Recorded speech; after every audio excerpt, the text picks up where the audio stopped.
Dulu saya tahunya banyak sekali tokoh dari Sumatera Barat, itu Pak Aswi. Kenapa? Menurut saya sekarang kok kayaknya tidak sepopuler dulu Pak? Atau memang tidak ada produknya? Sumatera Barat yang dulu pernah saya kenal, sepertinya sekarang sudah mulai berbeda. Lain. Suatu waktu pernah saya, Mbak Puan, dibully. Saya sampai bingung, kenapa saya dibully ya?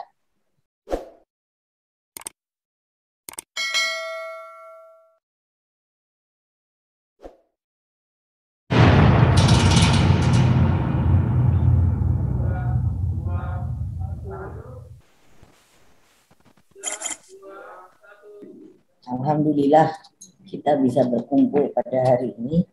Assalamualaikum warahmatullahi wabarakatuh.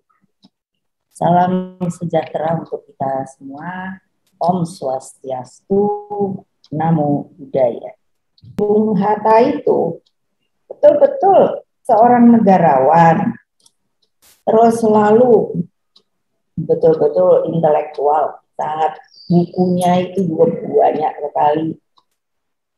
Terus tentu orangnya tekun seperti yang saya katakan, beliau itu ilmuwan banget Pak.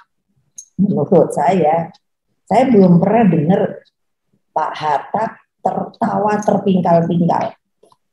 Nah itu yang buat saya tuh mau bedanya tuh kalau bapak saya kan bisa wow begitu. Pak Hatta itu kalau ketawa ya ketawa. Jadi tidak sampai bagaimana ya, tidak apa body language-nya itu tentu visioner dan sangat rendah hati. Nah itu tadi saya sudah bicara disiplinnya luar biasa. Orang 5 menit telat bisa loh nggak diterima. Kedua, pemimpin ini boleh orang bilang setelah akhir-akhir sepertinya ada perbedaan sampai Pak Hatta mengundurkan diri dari wakil presiden. Tapi coba kita pikir, kenapa Bapak saya selama jadi presiden tidak punya lagi loh wapres? Itu punya makna sebenarnya. Kenapa tidak mau tergantikan dengan yang namanya Bung Hatta? Coba pikirkan, itu sebuah persahabatan loh. Beda boleh, bersahabat boleh, berkeluarga boleh. Dulu saya tahunya banyak sekali tokoh dari Sumatera Barat, itu Pak Aswi. Kenapa? Menurut saya sekarang kok kayaknya tidak sepopuler dulu Pak? Atau memang tidak ada produknya? Coba bayangkan, tadi sudah ditampilkan siapa Bung Hatta dari masa kecil.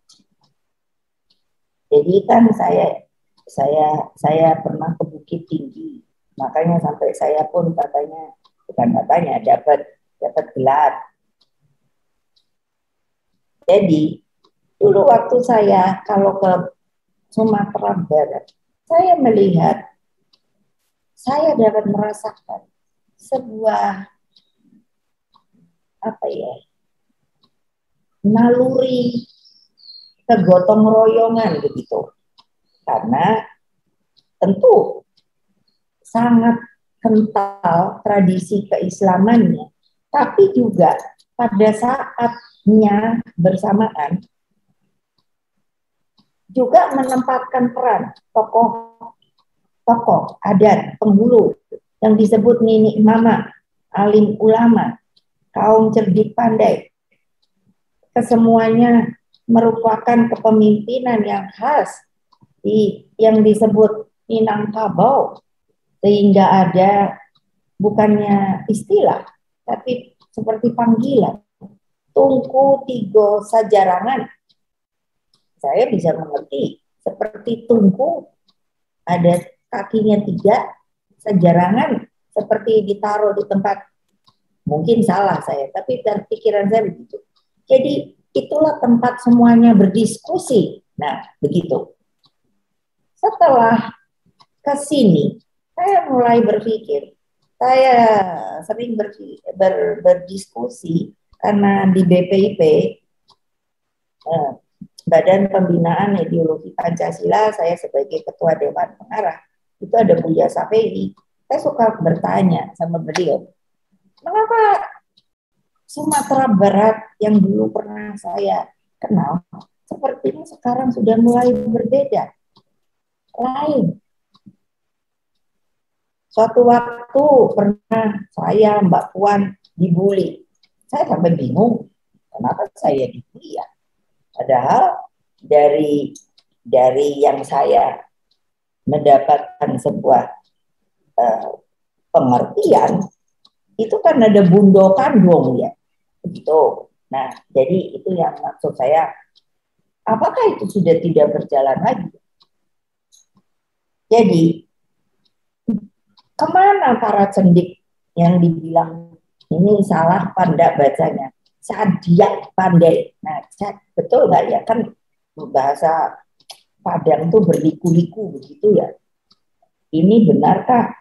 Kan dulu setingkat loh. Mungkin itu yang istilahnya tungku tigo sajarangan itu. Alim ulama, cerdik pandai.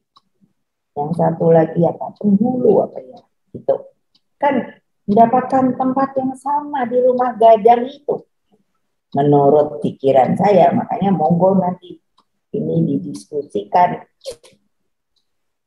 Padahal Sumatera Barat ketika setelah dari sebelum kemerdekaan sampai setelah merdeka, katakanlah sampai selesai juga Bung Karno, itu kan tokoh-tokohnya luar biasa loh. Coba ya, dari saya sebut Pak Sultan Syahrir, terus Pak Tan Malaka, terus Pak Muhammad Jamil, terus Pak Kiai Haji Abu Salim, terus Ibu Hajah Rangkayo Rasuna Said, lalu ada Buya Hamka, ada Pak Muhammad Natsir, ada Pak Abdul Muiz, ada Pak Adnan Kapaugani, ada Ibu Rohana Kudus, kalau tidak salah beliau ini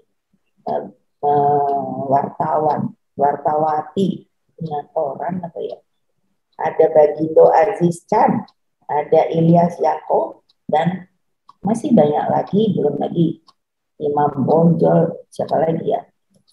Nah, bayangkan sampai, oh ya, zaman Bapak saya itu saya ingat, Waperdam 3 atau siapa Pak Khairul Saleh. Bayangkan itu banyak loh. Nah sekarang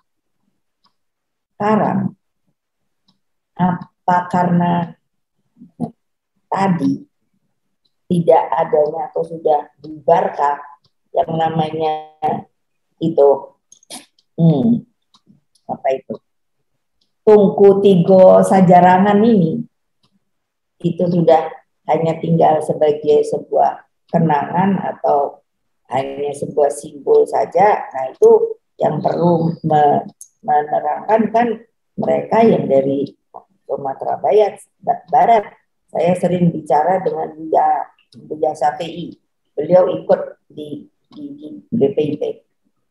Sudah kata Buya, Mega kamu tuh suka mikir kepanjangan katanya.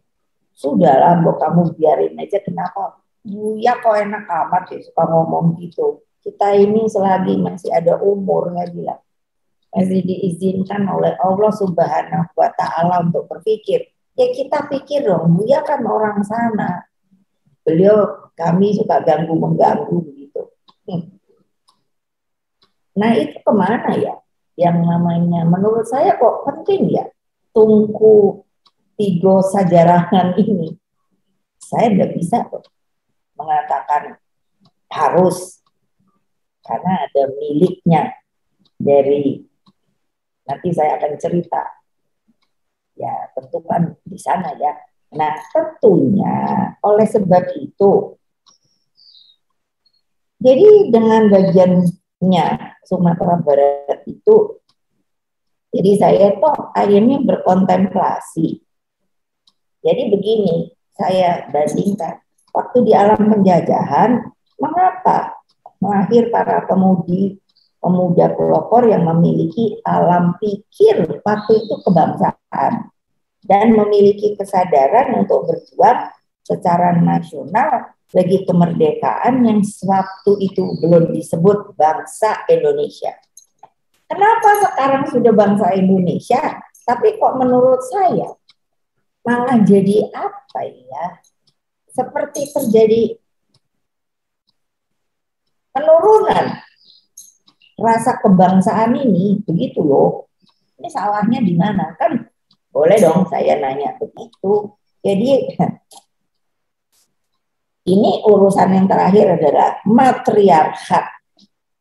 Matriarkat itu kan ibu bundo kandung gitu loh. Ngomongnya bundo kandung apa kandung gitu loh. Itu kan luar biasa ya, hanya di Sumatera Barat. Lah kok sekarang saya tuh sampai mikir gini, lucu deh Republik nih. Lah saya dibully perempuan karena bukan karena apa-apa. Mbak Puan dibully. Kenapa? Karena perempuan. Aneh Republik ini. Ada di bagiannya Republik Indonesia ini yang namanya di Sumatera Barat itu yang beda dengan yang lain adalah matriarkat. Kalau saya salah, ini ada ahli sejarah ngomong ibu salah, saya terima.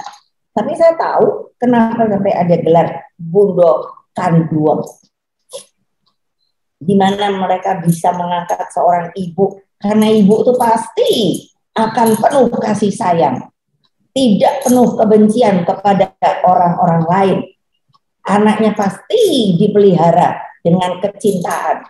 Menurut saya loh, saya kan senang, waduh ada tuh Bundo Kandung. Sampai kalau dulu kan apanya itu ya, apa yang itu mahkotanya, simbol-simbolnya itu kayak upo gitu. Nah jadi ya tolonglah itu coba ya dibuka lah. Kenapa sih kok sekarang jadi menurut saya Sumatera Barat jadi nggak ada identitas yang bagus lagi gitu loh. Nggak tahu ya, mungkin saya salah. Jadi untuk dalam rangka 17 Agustus ini melalui Pekan Bung Hatta, tolonglah yang paling pokok adalah pikiran Bung Hatta di dalam pikiran kooperasinya itu loh.